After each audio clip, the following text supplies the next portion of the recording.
promise that all men, yes, black men as well as white men, would be guaranteed the unalienable rights of life, liberty, and the pursuit of happiness. It is obvious today that America has defaulted on this promissory note insofar as her citizens of color are concerned. Instead of honoring this sacred obligation, America has given the Negro people a bad check, a check which has come back marked insufficient funds.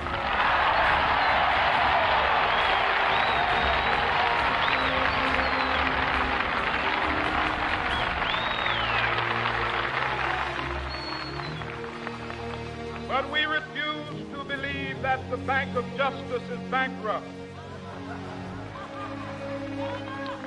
We refuse to believe that there are insufficient funds in the great vaults of opportunity of this nation. So we've come to cash this check, a check that will give us upon demand the riches of freedom and the security of justice.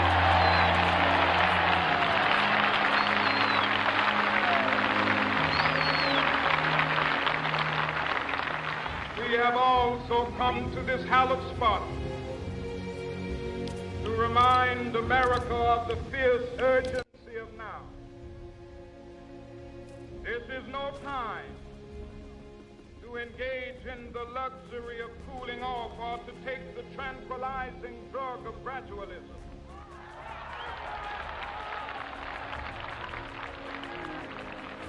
Now is the time to make real the promises of democracy.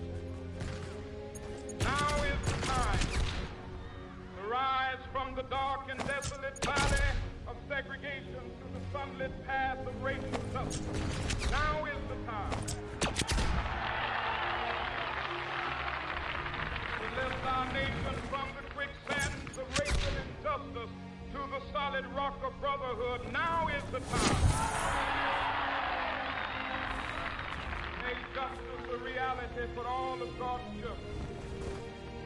It would be fatal for the nation to overlook the urgency of the moment.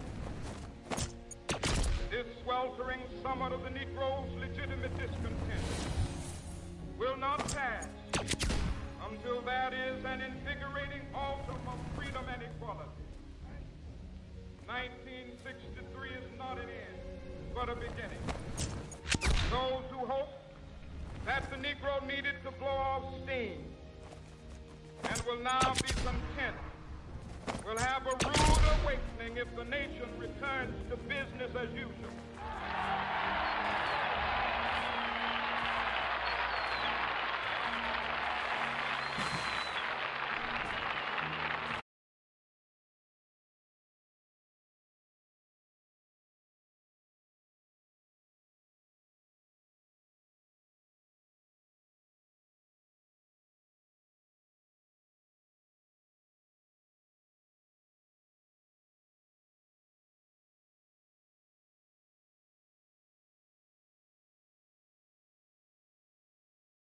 I must say to my people who stand on the warm threshold which leads into the palace of justice,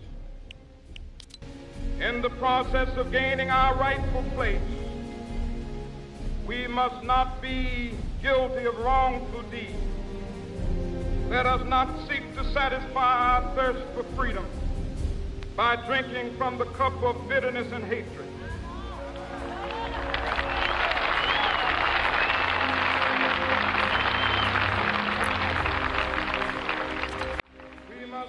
Conduct our struggle on the high plane of dignity and discipline. We must not allow our creative protests to degenerate into physical violence. Again and again, we must rise to the majestic heights of meeting physical force with soul force. The marvelous new militancy which has engulfed the Negro community must not lead us to a distrust of all white people. For many of our white brothers, as evidenced by their presence here today, have come to realize that their destiny is tied up with our destiny.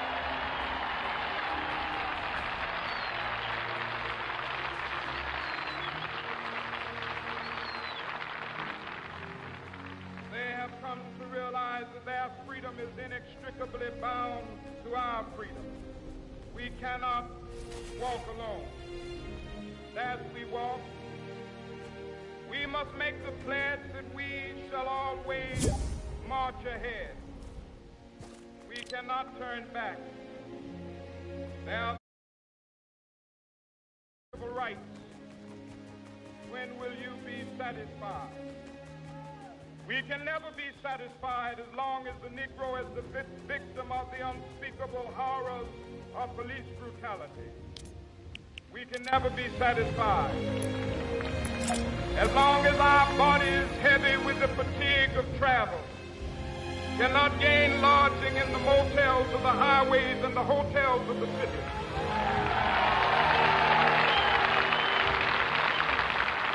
We cannot be satisfied as long as the Negro's basic mobility is from a smaller ghetto to a larger one.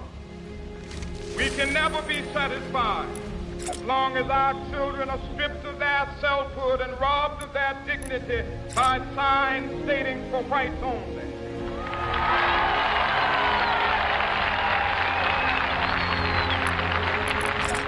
We cannot be satisfied as long as the Negro in Mississippi cannot vote and a Negro in New York believes he has nothing for which to vote.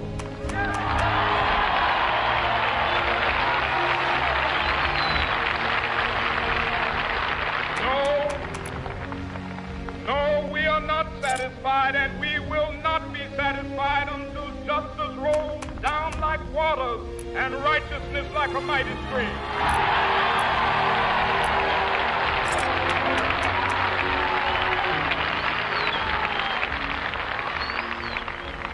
I am not unmindful that some of you have come here out of great trials and tribulations. Some of you have come fresh from narrow jail cells. Some of you have come from areas where your quest for freedom left you battered by the storms of persecution, staggered by the winds of police brutality. You have been the veterans of creative suffering. Continue to work with the faith that unearned suffering is redemptive. Go back to Mississippi.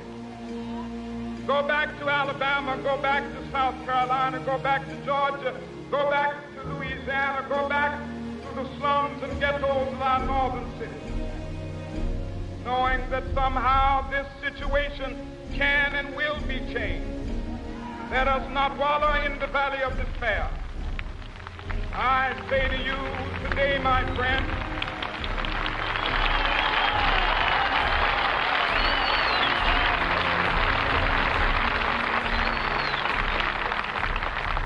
so even though we face the difficulties of today and tomorrow, I still have a dream. It is a dream deeply rooted in the American dream. I have a dream that one day this nation will rise up, live out the true meaning of its creed. We hold these truths to be self-evident, that all men are created equal.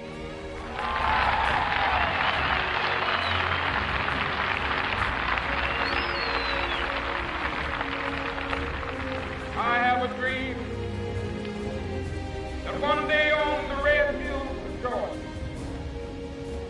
sons of former slaves and the sons of former slave owners will they be able to sit down together at the table of brotherhood. I have a dream that one day, even the state of Mississippi, a state sweltering with the heat of injustice, sweltering with the heat of oppression, be transformed into an oasis of freedom and justice. I have a dream My poor little children will one day live in a nation where they will not be judged by the color of their skin, but by the content of their character. I have a dream today.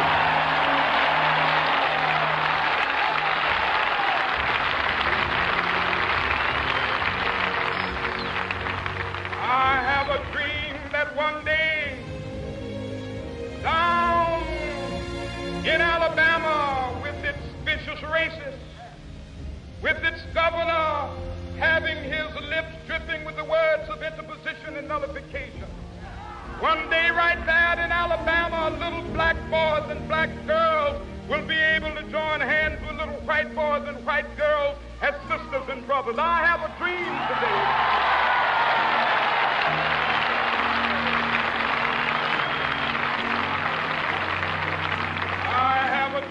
That one day every valley shall be exalted, every hill and mountain shall be made low, the rough places will be made plain, and the crooked places will be made straight, and the glory of the Lord shall be revealed, and all flesh shall see it together. This is our hope. This is the faith that I go back to the South with. With this faith, we will be able to hew out of the mountain of despair a stone of hope. With this faith, we will be able to transform the jangling discords of our nation into a beautiful symphony of brotherhood. With this faith, we will be able to work together, to pray together, to struggle together, to go to jail together, to stand up for freedom together, knowing that we will be free one day.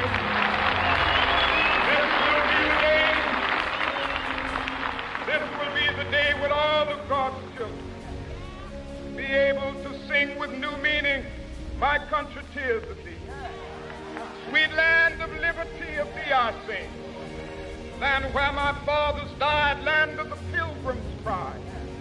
From every mountainside, let freedom ring. And if America is to be a great nation, this must become true. So let freedom ring. From the prodigious hilltops of New Hampshire, let freedom ring. From the mighty mountains of New York, let freedom ring. From the heightening Alleghenies of Pennsylvania, let freedom ring. From the snow-capped Rockies of Colorado, let freedom ring. From the curvaceous slopes of California. But not only that, let freedom ring from Stone Mountain of Georgia. Let freedom ring from Lookout Mountain of Tennessee. Let freedom ring from every hill and molehill of Mississippi, from every mountainside. Let freedom ring, and when it happens, when we allow freedom ring, when we let it ring from every village and every hamlet, from every state and every city, we will be able to speed up that day when all of God's children, black men and white men, Jews and Gentiles, Protestants and Catholics, will be able to join hands and sing in the words of the old Negro spiritual, free at last,